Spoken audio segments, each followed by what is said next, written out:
SB আপনি আছেন, আপনার প্রশ্ন। হ্যাঁ আছি, জি, শুনতে পাচ্ছেন? হুম হুম, শুনতে পাচ্ছেন? শুনতে পাচ্ছি।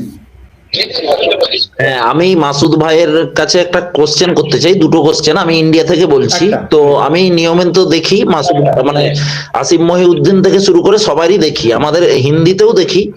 তো আমাদের এক্স মুসলিম সমীর একবার বলেছিল যে কোরআনকে আমরা বিশ্বাস করি না, কারণ কোরআনে আল্লাহ প্যাসিভ ভয়েসে কথা বলেছে, কোরআনে আল্লাহ সেকেন্ড পার্সন থার্ড পার্সন হিসাবে কথা বলেছে। ওইটা নিয়ে মাসুদ ভাইয়ের বক্তব্য আমি শুনতে চাই, উনি কিভাবে ব্যাখ্যা করছেন। আর সেকেন্ড আরেকটা কোশ্চেন, ছোট কোশ্চেন, যে মুসলিমরা বলছে যে অনেক মুসলিমই বলে কোরআন নাকি নাজিল হয়েছে, ওদের ভাষায়, আরবি ভাষায়, মানে নাজিল হয়েছে, কোথা থেকে নাজিল হয়েছে, ওটা কতটা আপনি বিশ্বাস করেন? মাসুদ ভাইয়ের কাছে এই দুটো কোশ্চেন জানতে চাই। অনেক ধন্যবাদ এসবি, আপনি ফেসবুক বা ইউটিউব থেকে দেখতে পারেন। আপনাকে তাহলে আমি ব্যাক করে রাখছি, কেমন? কারণ আপনার ওখান থেকে হ্যাঁ, থ্যাংক ইউ, আমি আপনাদের নিয়মিতই দেখি।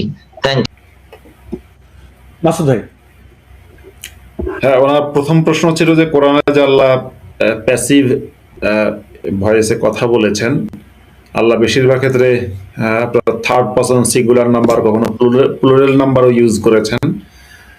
এটা কোনোভাবেই, এটা আসলে ঠিক, যদি আল্লাহ নাজিল করা হতো তাহলে জিনিসটা, মানে যদিও আল্লাহ বলতে কিছু নেই যাই, কিন্তু যদি কোনো ব্যক্তি এরকম নাজিল করতো আলাদা কেউ মোহাম্মদ ছাড়া, তাহলে এরকম হতো না।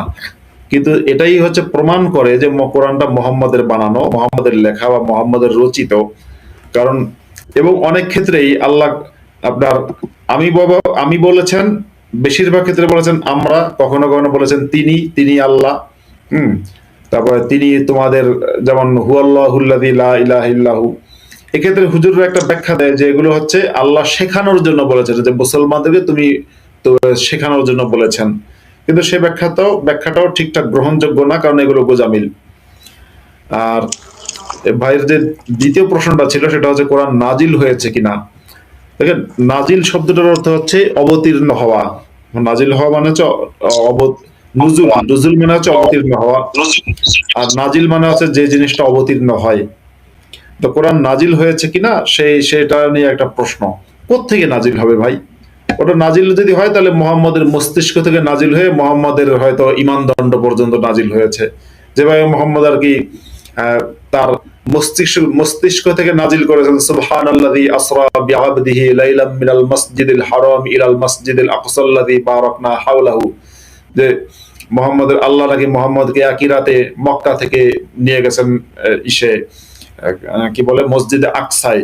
মসজিদে আকসা মানে দূরবর্তী মসজিদ। সেই দূরবর্তী মসজিদের ব্যাখ্যা দেয়া হয়, দূরবর্তী মসজিদের ব্যাখ্যা দেওয়া হয় হচ্ছে জেরুজালেমের যে পরবর্তী সময় নির্মিত যে মসজিদটা, মানে মোহাম্মদের অনেক পরে গিয়ে।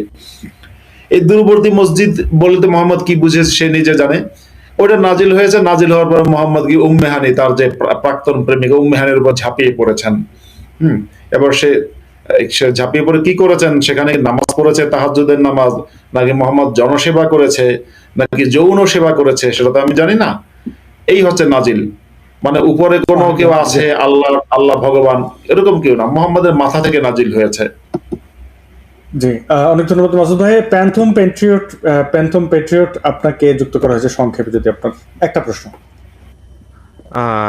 আমার প্রশ্নটা হলো, শুনতে পাচ্ছেন আমার কথা? হ্যাঁ, আমার প্রশ্নটা হলো, রিসেন্টলি দেখলাম, আমি কলকাতা থেকে বলছি, তো আমি রিসেন্টলি দেখলাম যে সৌদি আরবে ওয়ার্ল্ড কাপ অর্গানাইজ হতে যাচ্ছে। তো ওনারা একটা প্রমোশনাল অ্যাড করেছেন যেখানে দেখা যাচ্ছে মেয়েরা ফুটবলের জার্সি পরে ফুটবল খেলছেন। তো এই ব্যাপারে আমাদের উপমহাদেশীয় যারা মুসলিম আছে তারা চান যে সবাইকে বোরখায় ঢেকে রাখতে, তাদের এই ব্যাপারে কি রিয়াকশন? অনেক ধন্যবাদ প্যান্থম প্যাট্রিয়ট, আপনাকে ব্যাক স্টেজে রাখছি, আপনি ইউটিউব ফেসবুক থেকে উত্তরটা শুনে নিতে পারেন। মাসুদ ভাই। হ্যাঁ, দেখুন, যে সৌদি আরব এতদিন পর্যন্ত সারা বিশ্ব জুড়ে আপনার ইসলামী সন্ত্রাসবাদ, হিংস্রতা, ওহাবিজম এগুলো ছড়িয়েছে, সেই সৌদি আরব কিন্তু এখন বদলে যাচ্ছে। এই সৌদি আরব আর সেটা নেই।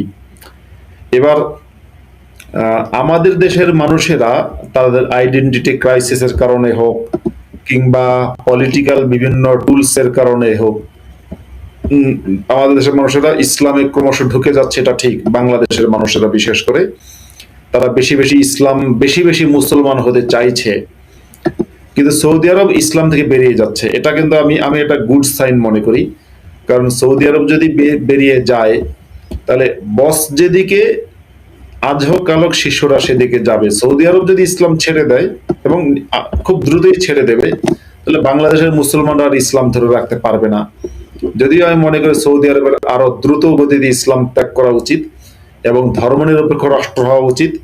মক্কা মদিনার যে ধর্ম ব্যবসা আছে সেটাকে বাতিল করা উচিত এবং পৃথিবীর মানুষের কাছে ক্ষমা চাওয়া উচিত সৌদি সরকারের, সৌদির লোকদের, যে আমরা আমাদের এই ধর্ম ব্যবসা বা আমাদের এই ভণ্ডামি টিকে রাখার জন্য পৃথিবীতে অনেক খুন খারাপি করেছি, হত্যা করেছি। এটা তাদের করা দরকার, কনফেস করা দরকার। অনেক ধন্যবাদ মাসুদ ভাই। হৃদয় আছেন আমাদের সাথে। আপনি একজন আসাদ ভাই, ওনার একজন মন্তব্য করছেন বারবার এবং উনি ওই জিনিসটা কপি করে রেখেছেন, ওনার অনেক কষ্ট হচ্ছে। তো আপনার মন্তব্যটি পড়ার দরকার নাই, আমি পড়ে দিচ্ছি। ওনার নাম মেসি, উনি লিখেছেন এই টিটো শালারপুত বা মাদারচোদ এই টাইপের একটা শব্দ লিখেছে, যে তাকে লাইভ থেকে বাদ দেন, সে লাইভ নষ্ট করছে, শালায় মদ খেয়ে এসছে। উনি খুব করে চাচ্ছেন যে এই মন্তব্যটি পড়া হোক। তো আপনি তো খুব, আমার মনে হয় টিটো ভাই এগুলো ইগনোর এগুলো এরকম অনেকে অনেক কথা বলবেন, তাহলে এই লোকটা কমেন্টটাকে লোকটা কষ্ট করতেছে। তার কষ্টের দাম কি মাসুদ ভাই, টিটো ভাই ধরেন না, এ ধরনের কমেন্ট যারা করবে, এ ধরনের কমেন্ট যারা করবে, তারা অভদ্র, খুবই অভদ্র মানুষ। আমি এর চেয়ে কঠিন শব্দ ব্যবহার করছি না, শুধু বলছি খুবই অভদ্র। তাদের কমেন্ট পড়ে তো আরো বরং মানে দর্শকরা আসলে এগুলো শুনতে চায় না, এগুলো যে এই অভদ্রদের। আমি হৃদয় ওনার মন্তব্যের প্রশ্নটার উত্তর দেন। জি হৃদয়। ধন্যবাদ ভাই যুক্ত করার জন্য, অনেকদিন ধরেই যুক্ত হতে চাচ্ছিলাম। জি জি জি জি জি জি শুনতে পাচ্ছি। জি, আমি আপনাদের মতে আমি তিনজনকেই মোটামুটি ফলো করি, যেটা হচ্ছে এক মাসুদ ভাই, আসাদ ভাই, আর একটা আসিফ মহিউদ্দিন ভাই।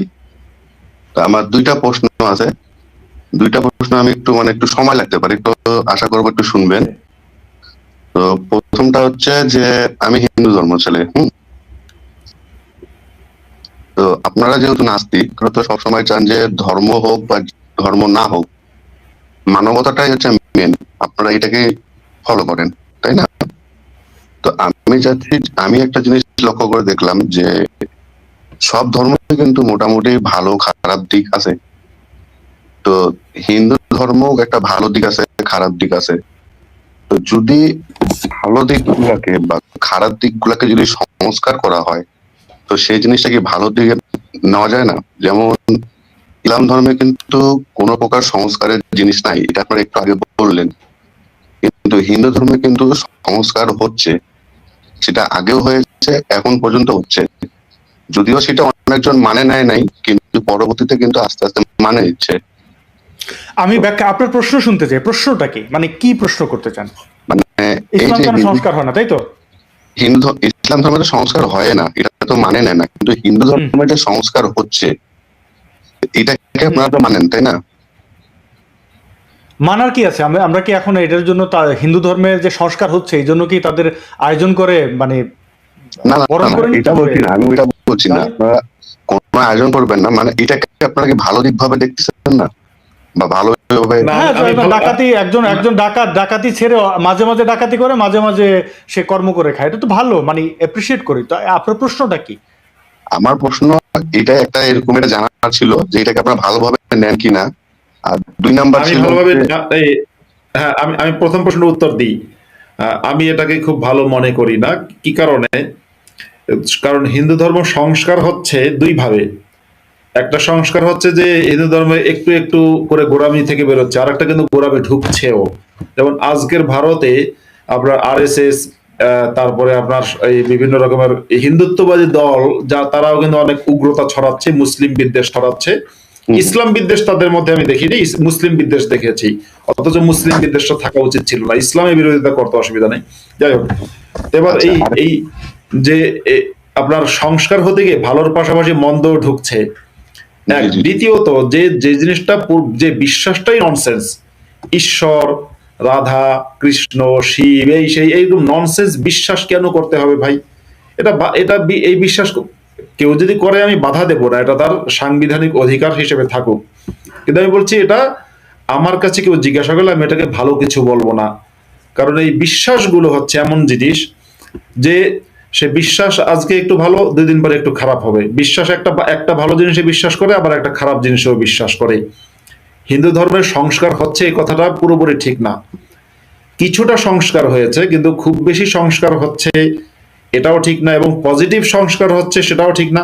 কোথাও কোথাও পজিটিভ সংস্কার হচ্ছে, কোথাও কোথাও আবার নেগেটিভ, কোথাও খারাপ হচ্ছে, কোথাও দেখা যাচ্ছে আপনার মানে গরুর মাংস খাওয়া নিষিদ্ধ করা হচ্ছে, বা গরুর মাংস খাওয়া যাবে না এরকম করে গোমাংস রক্ষা কমিটি হচ্ছে, তারা হিংসা ছড়াচ্ছে। মাসুদ ভাই, উনি বোধহয় প্রশ্ন করেছেন যে হ্যাঁ, অন্যের প্রতি অ্যাটাকিং তো আছেই, কিন্তু উনি বলছেন যে অনেক কিছু হিন্দু ধর্মের গোড়া জিনিসপত্র ছিল, যেমন সতীদাহের মতো এরকম কুৎসিত জিনিসপত্র কিছু কিছু যে সংস্কার হচ্ছে, সেটাকে আমরা অ্যাপ্রিসিয়েট করি কিনা।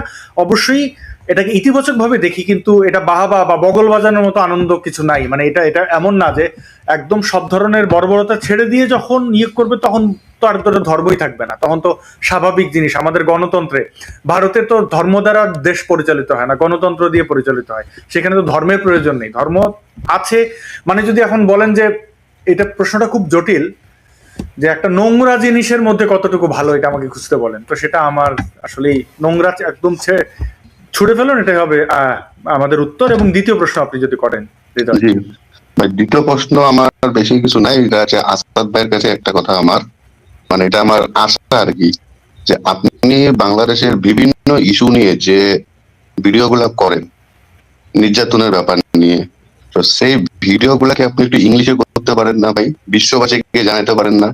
অনেক ধন্যবাদ হৃদয়, খুব ভালো লাগে আমার। ভালো থাকবেন। আমি বুঝতে পেরেছি আপনার প্রশ্নটি, বুঝতে পেরেছি, অনেক ধন্যবাদ হৃদয়। আমি চেষ্টা করছি সাবটাইটেল করার এবং অ্যাড করার। ইংরেজিতে করতে গেলে বাঙালি যারা আছেন তারা বুঝতে পারবেন না। আমাদের বাংলাদেশে বিশেষ করে ইংরেজি চর্চা খুবই কম, তো ইংরেজি সাবটাইটেল যুক্ত করা যেতে পারে, সেজন্য কাজ করছি, এবং সামনে আরো ভালো কিছু হবে। খান, আপনাকে যুক্ত করা হচ্ছে, আপনি যুক্ত হয়ে আপনি জানান কি বলতে চান, প্রশ্নটি যদি একটু করেন। খান, আপনি স্ক্রিনে আছেন। খান স্ক্রিনে আছেন কিন্তু কথা বলছেন না। এই জিনিসটা অনেকের ক্ষেত্রেই হয়। আমরা আর বেশি সময় লাগছে না, লাইভটা আস্তে আস্তে গুটিয়ে নিলে ভালো হয়। জি হ্যাঁ, আমি বুঝতে পারছি আসাদ ভাই, এই ব্যাপারটা আমি একটু বলি আপনাকে। উনি যে অর্থে এই কথাটি বলেছেন, এই ব্যাপারে কিন্তু আমিও আপনাকে তেল কম মাখিনি, ঠিক আছে? ইংরেজিতে করার মানে হচ্ছে গিয়ে এই বক্তব্যগুলো, আপনি যে বক্তব্যগুলো দিচ্ছেন, মানে উনি যেটা বলতে চাচ্ছে, আমি ওনার কথাটা আপনাকে একটু আরো গুছিয়ে বলি। সেটা হচ্ছে, আপনি যখন কোনো একটা বিষয় নিয়ে ভিডিও করেন, মানে আমার এটা বলতে আই ফিল প্রাউড যে আই নো আসাদ নূর আমার পরিচিত, আসাদ নূরের সাথে আমার ফোনে কথা হয়, বিকজ আসাদ নূর কোনো একটা সাবজেক্টকে এত সুন্দরভাবে উপস্থাপন করে। আমার টেলিভিশন ক্যারিয়ার দীর্ঘদিনের, আমি আসাদ নূরের আশপাশেও যেতে পারবো না এইভাবে কোনো একটা বিষয়। মাসুদ আমার সাথে একমত হবেন কিনা জানি না। আসাদ কোন একটা বিষয়কে এত এটা নিয়ে আমার ধারণা আগে থেকে গবেষণা করে কোথায় কি বলবে, একদম ফিল্মের মতো সে কিন্তু জিনিসটা থ্রো করে। এবার আপনার যে অডিয়েন্স আপনাকে আসাদ এই কথাটি বলেছে, উনি বলেছেন যে এই গোছানো কথাটা আন্তর্জাতিকভাবে যাওয়া দরকার। উনি এই কথাটা কখনোই আপনার দেশের কিংবা ইন্ডিয়ান দর্শক, বাঙালি দর্শকদের জন্য এই কথাটি বলেননি আসাদ ভাই। আমি বোঝাতে পেরেছি? Thank you for your approach, I will try my best. এখন এটা আপনার দোষ, কারণ আপনি কেন এত ভালো করে ভিডিও করেন? না করলেই পারতেন, আমরা এই কথা কইতাম না। ঠিক আছে জিতু ভাই, আমি চেষ্টা করবো। হিমেল, আপনি স্ক্রিনে আছেন, আপনার প্রশ্নটি যদি রাখেন। জি ভাই, আমার কোশ্চেনটা হচ্ছে ভাই, আমাদের কি নির্দিষ্ট কোন সৃষ্টিকর্তা আছে, ওনার কাছ থেকে এই মহাবিশ্ব সবকিছু সৃষ্টি হয়েছে, এরকম কোনো ধারণা করার কারণ আছে কিনা? এটা যদি না হয়, সেক্ষেত্রে আমাদের জীবনের উদ্দেশ্যটা কি? জি, অনেক ধন্যবাদ হিমেল। মাসুদ ভাই। আচ্ছা, বলছেন যে আমাদের জীবনের কোনো উদ্দেশ্য আছে কিনা, যদি উদ্দেশ্য না থাকে তাহলে আমাদের অনুমতি দিলে আমি মাসুদের সাথে দুইজন একসাথে এই প্রশ্নটার উত্তর দেব। মাসুদ, হ্যাঁ টিটো উত্তর দিতে পারেন, আপনি আগে দেন, আমি পরে দিই, অসুবিধা নেই। না, আমি যদি উত্তর দিতে তাহলে একটু পেঁচালো হবে। সেটা হচ্ছে, আমার প্রশ্ন হচ্ছে জীবনের উদ্দেশ্য থাকতে হবে কেন? মানে জীবনের উদ্দেশ্য থাকতে হবে কেন? মানে ধরেন আমি ডাক্তার হব, আমি ইঞ্জিনিয়ার হব, আমাকে এটা হতে হবে কেন? আসলে আলটিমেট উদ্দেশ্যটা কি আমার আপনার? আপনার কাছে প্রশ্ন, যে জীবনের উদ্দেশ্য ধরেন আছে, হ্যাঁ, ধর্মের মধ্যে উদ্দেশ্য আছে, বিয়ে করা, সন্তান জন্ম দেওয়া। এখন যে যে ধর্মের বিশ্বাসী করে না কেন, সন্তান তো সবাই জন্ম দিচ্ছে মোটামুটি। অফকোর্স। তো এই ধর্মের ক্ষেত্রে কি বেশি সন্তান জন্ম দেওয়া বা কম সন্তান জন্ম দেওয়া, একটু লম্বা বেশি হওয়া, একটু কালো বেশি হওয়া, একটু সাদা বেশি হওয়া, একটু লাল বেশি হওয়া, আসলে ওই বাহ্যিক কোনো উদ্দেশ্যের সাথেই ধর্ম সম্পর্কিত না। সুতরাং উদ্দেশ্য থাকলে, মানে উনি যে প্রশ্নটা করেছেন যে ঈশ্বর কেন্দ্রিক যে উদ্দেশ্য, এখন আপনি যদি প্রশ্নটা এরকম হয় যে জান্নাতে যাইতে পারবো কি পারবো না, সেই উদ্দেশ্য থাকলে তাহলে আমি মনে করবো আপনি ধর্ম বিশ্বাস করেন। পান কি পান না, যদি পান জানেন, আমারও 72 দরকার আছে। মানে আমি তো বহুগামী, মানে আমার তো যত 72 হুর যেভাবে বিবরণ দিছে ওইভাবে না। আল্লাহরে বলবো যে এই ট্রান্সপারেন্ট না দিয়ে আমার একটু যেমন আছে তেমন দেন। মানে ধরেন আমি চুজ করলাম পৃথিবীতে যাদের যাদের দেখছি তাদের মতো দেখতে, এরকম 72টা না লাগবে না। মানে আমি তো আর মোহাম্মদ না, ওই 72টা সামলানো যাবে না, যে 2 3 4টা 5টা দরকার তো ভাই, মানা তো করতে পারি না। থাকলে খারাপ কি, ফ্রিতে যদি কেউ দেয় তাহলে ভালো, যদি পান আসলে- উপায়ে আসেন তাহলে ঠিক আছে। আসলে আমার মনে হয়, এই যে মানুষ যে মনে করে জীবনের কোনো একটা উদ্দেশ্য থাকতে হবে, এটা এসছে হচ্ছে ইয়ে থেকে, আপনার শ্রেষ্ঠত্ব বা সুপ্রিমেসিস্ট চিন্তা থেকে, যে আমরা সেরা। দেখবেন ধর্মগুলো কিন্তু মানুষকে সৃষ্টির সেরা জীব বলে। এই যে ইসলামে বলা হয় না যে আশরাফুল মাখলুকাত, মানুষ হচ্ছে সৃষ্টির সেরা। এবং এই যে সৃষ্টির সেরা ধারণা করা, সুতরাং যেহেতু আমি সেরা, সুতরাং আমি অন্যদের থেকে আলাদা। কিন্তু সত্যি কথা কি, শুনতে মানে যারা ধর্ম বিশ্বাসী তাদের কাছে খারাপ লাগবে, কিন্তু দেখুন গরু কিংবা হাঁস কিংবা মুরগি কিংবা কিংবা বাঘ কিংবা সিংহ, এদের থেকে আমরা আলাদা না। পার্থক্য শুধু এটুকু, আমরা কথা বলতে পারি, এটুকু। এবার বলবেন তাদের যে আমরা কি ভালো, কিসের ভালো ভাই? আপনি অন্য সকল প্রাণী পৃথিবীর যতটা ক্ষতি করে, মানুষ তার চেয়ে অনেক বেশি ক্ষতি করে। দ্বিতীয়, অন্যান্য প্রাণীরা আপনার পৃথিবী ধ্বংসের জন্য কি কি বানিয়েছে? কিছুই বানায়নি। কিন্তু মানুষ পৃথিবী ধ্বংসের জন্য কি কি বানিয়েছে একটু দেখুন। মানে ক্ষেপণাস্ত্র, বোমা, পারমাণবিক বোমা, হাইড্রোজেন বোমা, কত কিছুই না বানিয়েছে। তো অন্যান্য প্রাণী হচ্ছে পৃথিবীকে সবুজ রাখতে সহায়তা করে। মানুষ কি করছে? মানুষ পৃথিবীর সবুজকে ধ্বংস করে দিচ্ছে। সুতরাং আমরা অন্য প্রাণীর চেয়ে শ্রেষ্ঠ, আমরা আলাদা, এটা ভাবার কোনো কারণ নেই। যেহেতু এটা ভাবার কারণ নেই, সুতরাং আমাদের কেউ সৃষ্টি করেছেন এবং তার কোনো উদ্দেশ্য আছে, এটাও ভাবার প্রয়োজন নেই। আমরা জন্মগ্রহণ করেছি, আমরা অন্য প্রাণীর মতো প্রাণী, কোনো এক সময় মারা যাব, মৃত্যু খুব স্বাভাবিক। আমাদের লাইফ স্প্যান হচ্ছে 70 বছর থেকে নিয়ে হয়তো 100 বছর, 90 বছর, যাই হোক। এখানে জীবনের কোনো উদ্দেশ্য থাকতে হবে তা না। তবে হ্যাঁ, নিজে নিজে আমরা জীবনের কোনো উদ্দেশ্য বানিয়ে নিতে পারি। আমাদের সেটা কি, আমাদের জীবদ্দশায়, মানে আমাদের মৃত্যুর পরে একটা জীবন থাকতে হবে, সেই জীবনের কোনো একটা উদ্দেশ্য থাকতে হবে, সেখানে স্বর্গের হুর থাকতে হবে, অপ্সরা থাকতে হবে, এটা দরকার নেই। আমাদের জীবদ্দশাটাকে, আমাদের জীবনকালটাকে আমরা উদ্দেশ্যপূর্ণ বানাতে পারি, এমন কিছু করে যেতে পারি যে আমি মৃত্যুর পরে অমর থাকবো। যেমন ধরুন রবীন্দ্রনাথ ঠাকুর মৃত্যুবরণ করেছেন, তিনি কিন্তু অমর। কারণ আজকে যখনই আপনি একটা কবিতা পড়েন তখনই রবীন্দ্রনাথের নাম মনে পড়ে, যখনই আপনি গল্পগুচ্ছ পড়বেন তখনই রবীন্দ্রনাথের নামটা সেখানে পাবেন। এরকম ভাবে পৃথিবীর বহু মানুষ তাদের কীর্তির দ্বারা অমর হয়ে গেছেন। আমরা এটুকু করতে পারি, মানুষের সেবা করা, মানুষের প্রতি এই যে লালন অমর হয়ে রয়েছেন। হ্যাঁ, এখন লালন নেই, শেষ, লালনের জীবনটা শেষ, কিন্তু লালনকে আমরা মনে করি। আমরা এটা করতে পারি, এমন কিছু কাজ করি যে কাজটা আমাদেরকে অমর করে রাখবে। কিন্তু মৃত্যুর পরে আমাদের 72 হুর কিংবা অপ্সরা কিংবা এটা সেটা, এগুলো ননসেন্স চিন্তা, এগুলো মানুষের কল্পনা থেকে তৈরি করেছে। ঠিক আছে, এবার আমি মাসুদ ভাই, আমি দিই। হ্যাঁ, আপনি উত্তর দেন। আর একটু মাসুদ ভাইকে বলে রাখি একটু, যে মাসুদ ভাই আমাদের এই মুহূর্তে ফেসবুক এবং ইউটিউব মিলিয়ে প্রায় 2,500-3,000 মানুষ দেখছেন। তো আমরা কি আরেকটু আমি বুঝতে পারছি আপনার ঘুম পাচ্ছে, এই বলতে বলতে আবার ঘুম পাচ্ছে। মাসুদ ভাই, হ্যাঁ আমারও ঘুম পাচ্ছে, কিন্তু তো ঘুমাতে তো হবেই একটু, যেহেতু মানুষ চাইছেন আর একটু থাকে। আপনারা কমেন্ট করেন যে আমরা কি আর একটু লাইভ দীর্ঘায়িত করবো না। আজকে 2টা পার্ট হয়েছে, পার্ট এ পার্ট বি হিসাবে দেখতে পাবেন। যেহেতু পর্ব হিসেবে আপনারা দেখেন এই যে কিউএনএ ইসলাম রিলেটেড 1 2 3 4 আজকে 8ম পর্ব। তো আমরা আজকে যেহেতু মাঝখানে একটু ইন্টারাপ্ট হয়েছিল, সেখানে পার্ট এ পার্ট বি হবে। এটা হচ্ছে পার্ট বি, আগেটা হচ্ছে পার্ট এ। সো মাসুদ ভাইকে অনুরোধ করলাম, এখন আপনারা জানান যে আপনারা একটু দীর্ঘায়িত করতে চান কিনা। যদি চান তাহলে একটু দীর্ঘায়িত করবো। এবং আমাদের ব্যাক স্টেজে কয়েকজন আছেন, সাইফুল বাতিন টিটু, আপনি যদি সংক্ষেপে একটু আপনার মতামতটা জানান তাহলে আমরা একটু যেতে চাই ব্যাক স্টেজে। আচ্ছা, ধন্যবাদ আপনাকে। আমি বুঝতে পারছি অন্য লোকও আছেন এখানে। আমার প্রথম প্রশ্নটা, মানে ওই যে ভদ্রলোক প্রশ্নটা করেছিলেন, সেটা হচ্ছে আমাদের জীবনের অবশ্যই উদ্দেশ্য থাকতে পারে, এক একটা মানুষের জীবনের এক একটা উদ্দেশ্য থাকতে পারে, কিন্তু সেই উদ্দেশ্যটা পূরণের জন্য আমাদের ধর্মের আশ্রয় নেওয়ার কোনো দরকার নাই, নাম্বার 1। নাম্বার 2 হচ্ছে গিয়ে, যারা ধর্মের আশ্রয় নিয়ে তাদের জীবনের উদ্দেশ্য পূরণ করতে চেয়েছেন, তারা আসলে এই পৃথিবীতে মানুষের জন্য কি করেছেন।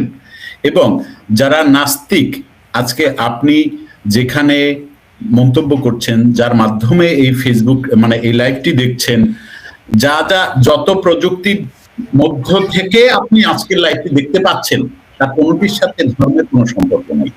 সুতরাং আপনার যদি উদ্দেশ্য থাকে, যেমন ধরেন আমার একটা উদ্দেশ্য আছে, আমার উদ্দেশ্য কি, আমি লিখবো মানুষের জন্য, সেজন্য কিন্তু আমার কোনো ধর্মের আশ্রয় নিতে হয়নি। কিংবা ধরুন আসাদ নূর ওর ইচ্ছা হচ্ছে গিয়ে, আসাদ নূরের যে বয়স, তার যদি আসাদ নূর যদি একটা উন্নত দেশে নাগরিক হতেন, ওনার যে বয়স, আমি যতদূর জানি ওনার যে বয়স, তাতে ওই বয়স থেকে উনি যদি ডাক্তার হতে চান, উনি ডাক্তার হতে এই মুহূর্ত থেকে পড়াশোনা শুরু করে উনি ডাক্তার হতে পারবেন। কিন্তু উনি যদি এই ডাক্তার হওয়ার জন্য সারাক্ষণ ইবাদত বন্দেগী করেন, তাহলে উনি কিন্তু ডাক্তার হতে পারবেন না। অর্থাৎ আমি বলতে চাচ্ছি এই কথাটা, যে আমাদের জীবনের উদ্দেশ্য থাকতেই পারে। উদ্দেশ্যবিহীন জীবন আসলে আমাদের হয় না, আমাদের অনেকেরই উদ্দেশ্য থাকে। তো সেই উদ্দেশ্যটা মানে পূরণ করার জন্য আমাদের কোনোভাবে কোনো ধর্মীয় বিষয়ের প্রতি যদি আমরা আশ্রয় নেই, তাহলে সেইটা আমাদের এই বিষয়টা পূরণ করে না। বরং আমরা যদি ধর্মের বাইরে গিয়ে এই আমাদের উদ্দেশ্যটা, আমাদের ধর্মের বাইরে যাওয়ার দরকার নেই, অর্থাৎ আমরা যদি এমনিতেই চেষ্টা করি, তাহলে সেই বিষয়গুলো পূরণ হয়। এবার আপনি যদি মনে করেন আপনি একজন মাদ্রাসার টিচার হবেন, তাইলে আপনি ধর্মের দিকে যাইতে পারেন। এখন জীবনের উদ্দেশ্য তো এক একজনের এক একটা, মাসুদের উদ্দেশ্য একটা, আমার উদ্দেশ্য একটা, আরেকজনের উদ্দেশ্য একটা, আরেকজনের উদ্দেশ্য একটা, এক একজনের একটা উদ্দেশ্য। এটা হচ্ছে বিষয় ভাই। জীবনের উদ্দেশ্যের সাথে ধর্মের কোনো ধরনের কোনো সম্পর্ক নাই। থ্যাংক ইউ আসাদ ভাই আমাকে সুযোগ দেওয়ার জন্য। অনেক ধন্যবাদ।